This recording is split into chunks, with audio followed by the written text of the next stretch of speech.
వినియోగదారుల సంతృప్తే తమ లక్ష్యంగా మొబైల్ వ్యాపారంలో శరవేగంగా ముందుకు సాగుతున్నామని సంగారెడ్డి పట్టణం ఐబీ పక్కన గల galaxy mobiles proprietor Waseem Akram అన్నారు.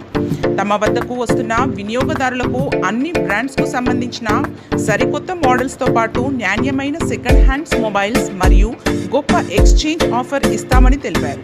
ఈ సదవకాశాన్ని వినియోగదారులు అందరూ సద్వినియోగం చేసుకోవాలని కోరారు.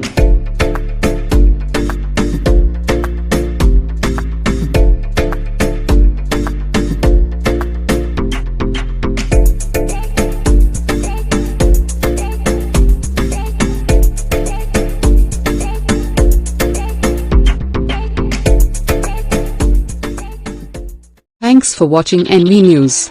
Please like, share, and don't forget to comment. Please subscribe our channel and press bell icon.